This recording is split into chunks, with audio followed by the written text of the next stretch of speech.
ગુજરાત સીઆઈડીએ ભરૂચ જિલ્લાના ઝઘડિયા તાલુકામાંથી પાકિસ્તાની જાસૂસને પકડી પાડી વધુ તપાસ હાથ ધરી છે। ભરૂચ જિલ્લાના ઝઘડિયામાંથી ભારતીય સેનાની જાસૂસી કરનાર એક કંપનીનો જનરલ મેનેજર ઝડપાયો છે, જે પાકિસ્તાનને તમામ ગુપ્ત માહિતીઓ પહોંચાડતો હતો। ભરૂચથી જે શખ્સ ઝડપાયો છે તેનું નામ પ્રવીણ કુમાર મિશ્રા છે, જે મૂળ બિહાર અને હાલ અંકલેશ્વર રહે છે। આરોપી પાકિસ્તાની એજન્ટનો હની ટ્રેપ શિકાર થયો હતો।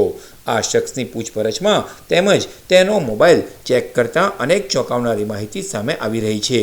સીઆઈડી ક્રાઇમના એડીજીપી રાજકુમાર પાંડ્યને પાકિસ્તાન માટે જાસૂસી કરનાર એજન્ટની ધરપકડ બાદ મીડિયાને માહિતી આપી હતી કે આરોપી પ્રવીણ કુમાર મિશ્રા ભરૂચ જિલ્લાના ઝઘડિયામાં એક કેમિકલ ફેક્ટરીમાં કામ કરતો હતો। પ્રવીણ કુમાર મિશ્રા મૂળ બિહારનો છે।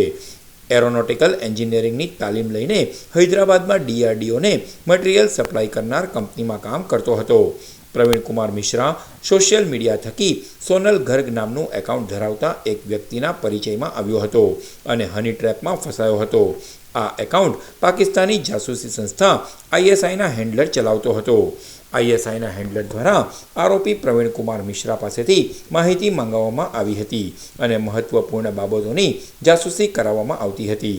પ્રવીણ કુમાર મિશ્રાએ અલગ અલગ ભારતીય એજન્સી અને કંપનીઓની માહિતી મેળવીને આઈએસઆઈના હેન્ડલરને આપી હતી। આ સાથે બ્રહ્મોસ મિસાઇલની પણ માહિતી આપી હતી। અંકલેશ્વરની એક કંપની પણ ડીઆરડીઓને મટીરિયલ સપ્લાય કરે છે, જેની માહિતી પ્રવીણ કુમારે આઈએસઆઈના હેન્ડલરને આપી હતી।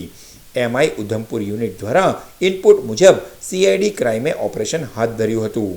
તપાસમાં ભારત દેશ વિરુદ્ધના ગુનાહિત કાવતરાના ભાગરૂપે લશ્કરી દળોના નિવૃત્ત થયેલા અને કાર્યરત કર્મચારીઓ ડીઆરડીઓ, હિન્દુસ્તાન એરોનોટિક્સ લિમિટેડ અને ભારતના મિસાઇલ સિસ્ટમ મેન્યુફેક્ચરિંગ અને તેના પાર્ટ્સના રિસર્ચ એન્ડ ડેવલપમેન્ટ સાથે સંકળાયેલા પાસેથી ફેસબુક અને વોટ્સએપ માધ્યમથી મેસેજ તથા વોઇસ કોલ કરી માહિતી મેળવવામાં આવી રહી હોવાનો ચોંકાવનારો ઘટસ્ફોટ થયો હતો, જેના આધારે પાકિસ્તાન ઇન્ટેલિજન્સ એજન્સીના ઓપરેટિવ્સના સંપર્કમાં રહેલા પ્રવીણ કુમાર ધરમનાથ મિશ્રાની દેશની સુરક્ષાને લગતી અતિ સંવેદનશીલ માહિતી મોકલવા બદલ ધરપકડ કરી વધુ તપાસ હાથ ધરાઈ રહી છે।